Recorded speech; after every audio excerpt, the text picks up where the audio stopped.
Hello friends, welcome back to my YouTube channel. कैसे हैं आप सभी? उम्मीद करता हूं कि आप सभी स्वस्थ होंगे, अच्छे से अपनी आगे की प्रिपरेशन में व्यस्त होंगे और आपने जो भी अपना प्रेफरेंस फॉर्म वगैरह भरा है वो काफ़ी सोच समझ के अच्छा डिसीजन लेके ही भरा होगा। जो भी आपने प्रेफरेंस दी है अपने हिसाब से पूरा रिसर्च किया होगा पहले।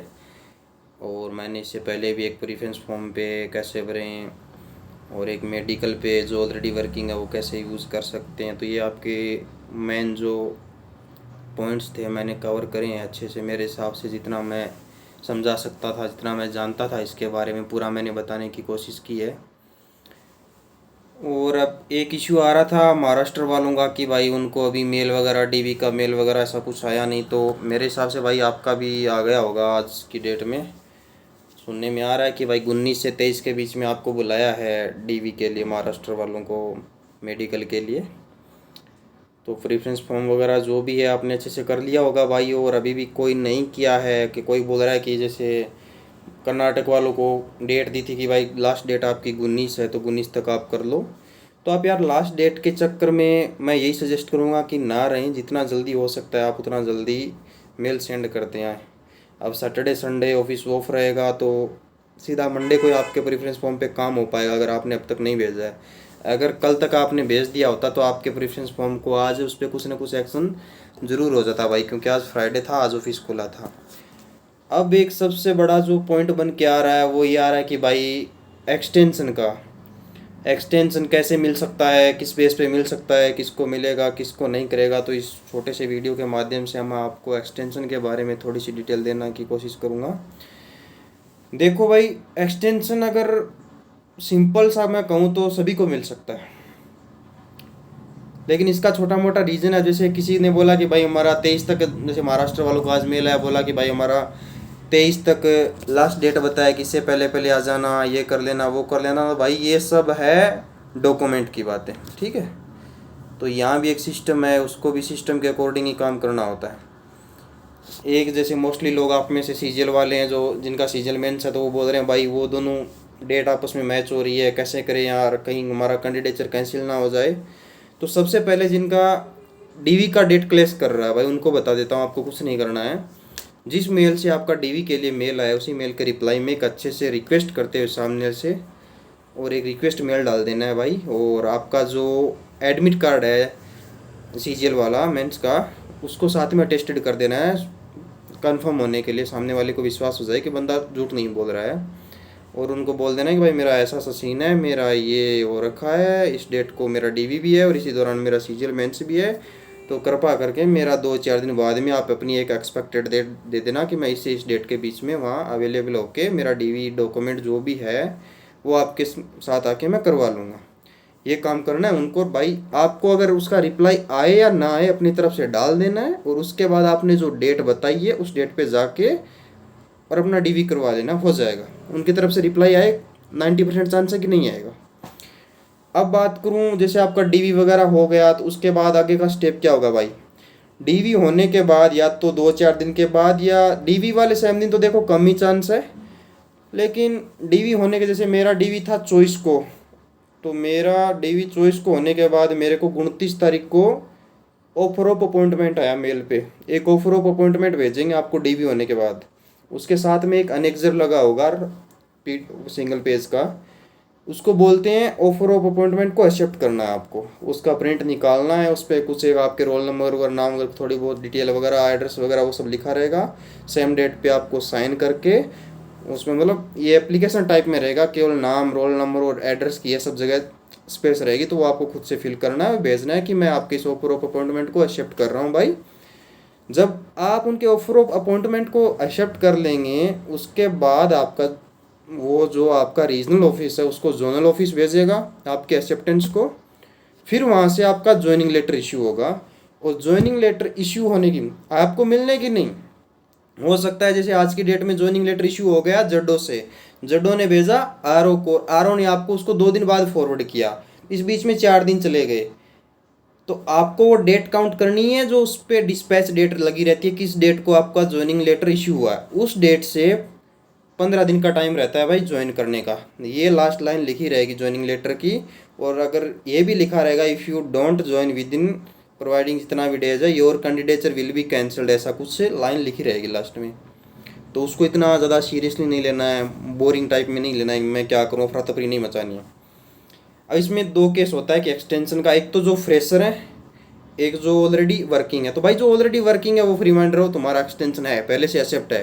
जब तक तुम वहाँ से रिलीव नहीं हो रहे, कोई अपना सर्विंग पीरियड वगैरह में, जैसे बैंकिंग सेक्टर में शायद 15 दिन का ऐसा कुछ सर्विंग पीरियड होता है उनका, तो वो लोड ना ले बिल्कुल भी, आपका ऑलरेडी एक्सेप्ट है क्योंकि आपका प्रॉपर वैलिड रीज़न है। दूसरी चीज़, कुछ लोग मेरे को भी अभी टेलीग्राम पे भी मैसेज किए थे कि भाई हमारा, कोई बोल रहा है मेरी सिस्टर की शादी है फरवरी में, कोई बोल रहा है मेरे भाई की शादी है, अगर इतने दिन के अंदर ज्वाइनिंग होती है तो मैं शादी अटेंड नहीं कर पाऊंगा, क्या मेरा ये एक्सटेंशन हो सकता है। तो भाई आपको भी सेम वही काम करना है जैसे मैं वो सीजलमेंट्स वालों को बताया, एक रिक्वेस्ट फॉर्म में मेल डालनी है और जो भी आपका कार्ड है उसको PDF बनाओ, अटैच करो मेल के साथ और भेजो सामने वाले को। अब आपके केस में भी सेम है, 90% चांस है कि भाई आपका भी रिप्लाई नहीं आएगा। तो रिप्लाई नहीं आएगा लेकिन आप अपनी साइड से सेफ खेलो एक बार।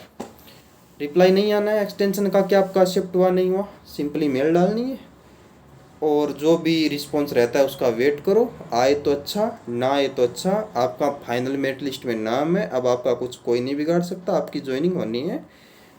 आप उनको एक्सपेक्टेड डेट दे दो एक, भाई सर मेरी 15 फरवरी या 20 फरवरी जो भी है मेरी, आप ज्वाइनिंग लेटर के हिसाब से 15 दिन इस डेट को हो रहे हैं, वो मेरी लास्ट है, लेकिन मेरे घर में ऐसा ऐसा काम है जिस वजह से मैं नहीं आ पा रहा हूँ, आपसे मेरी रिक्वेस्ट रहेगी मेरा एक्सटेंशन 5 दिन 10 दिन जो भी आप चाहो उतना करने की कोशिश करें और मैं इस डेट तक प्रॉपरली ज्वाइन कर लूँगा।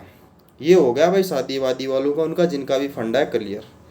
और भाई मेरे ऑफिस में सेकंड लिस्ट वालों ने, बहुतों ने ऐसा किया है, कईयों ने, मैंने नहीं किया लेकिन बहुतों ने किया और उनका कोई दिक्कत नहीं हुआ। बस आए, रीजन पूछा भाई क्या बात थी, बोले सर ऐसा सा था, हमने मेल भी डाला, बोले ठीक है ओके ओके, उनकी ज्वाइनिंग रिपोर्ट सबमिट हो गई।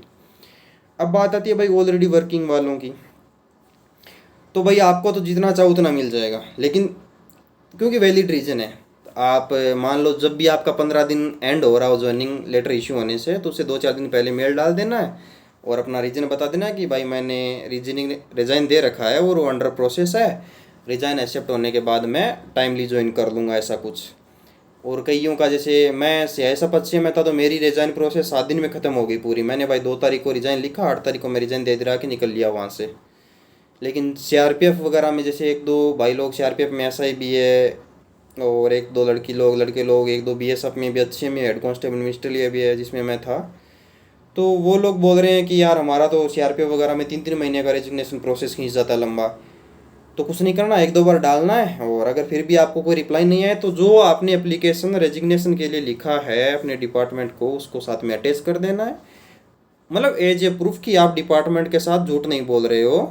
वो एप्लीकेशन अटैच करना और मेल कर देना, रिक्वेस्ट फॉर्म। ध्यान रखना हर एक मेल आपका रिक्वेस्ट फॉर्म में होना चाहिए, ऑर्डरली फॉर्म अलाउ नहीं है। सामने वाले से हम कुछ मांग रहे हैं जो हमारे हक का है नहीं, बस रिक्वेस्ट फॉर्म में, ताकि हम पे कुछ कर दे। तो हर एक मेल आपका प्रॉपरली रिक्वेस्ट फॉर्म में होना चाहिए, ऑर्डरली फॉर्म में बिल्कुल ही मत यूज़ करना। हर वर्डिंग आपका रिक्वेस्ट फॉर्म में रहना चाहिए। उस फॉर्म में अगर आप मेल डालोगे तो सब चीज़ एक्सेप्टेबल है भाई। और EPFO बड़ा ही लीनियंट डिपार्टमेंट है, तो आपका उसी बेस पे एक्सटेंशन एक्सेप्ट हो जाएगा। 90% चांस है कि आपको उस मेल का रिप्लाई नहीं आएगा, लेकिन वो चीज़ आपके लिए सेल्फ अंडरस्टूड होनी चाहिए कि आपका एक्सटेंशन एक्सेप्ट हो गया है। और जैसे ही आपका वो सब हो जाए तो आप रिज़ाइन दे कर तुरंत वहाँ से निकल लीजिए। एक क्वेश्चन और मैं कवर कर देता हूँ इसी के साथ है, NOC वालों के लिए। वो कोई बोल रहा है DV के टाइम देना है क्या, कोई बोल रहा है प्राइवेट वाला भी हूँ क्या NOC देना। भाई प्राइवेट वाले के लिए कोई NOC लागू नहीं है, और बाकी जो ऑलरेडी वर्किंग है और जो टेक्निकल रेजिग्नेशन के साथ आ रहे हैं, उम्मीद करता हूँ कि उन सबके पास NOC होगी। तो भाई जितने भी टेक्निकल वाले रेजिग्नेशन है ना भाई, वो DV के टाइम कोशिश करना कि आप 100% DV के टाइम अपना NOC दे। और जो मेरे जैसा है, जो नॉन टेक्निकल रेजिग्नेशन आया, कोई पैरामिलिट्री में जो मेरी तरह पैसे भर के आया भाई, वो उसका कुछ लेना देना नहीं है। आना है वहाँ सिंपली बता देना है कि मैं वर्किंग हूँ और मैं ज्वाइनिंग टाइम मेरे पास NOC है नहीं, और ज्वाइनिंग करूँगा तो ज्वाइन उस समय मैं, मेरा रिलीविंग ऑर्डर है, रेजिग्नेशन ऑर्डर है जो एक्सेप्ट हुआ, वो सब मैं सबमिट कर दूंगा उसी के साथ। तो उसी भी आप पे आपकी ज्वाइनिंग हो जाएगी। ये था भाई मोटा मोटा ओवरव्यू। और जो हमारा सेकंड वेटिंग लिस्ट वालों के टाइम या जो भी फर्स्ट वेटिंग लिस्ट के टाइम जिनका ये प्रोसेस रहा, तो इसका एक मोटा मोटा मैंने ओवरव्यू दे दिया एक्सटेंशन का।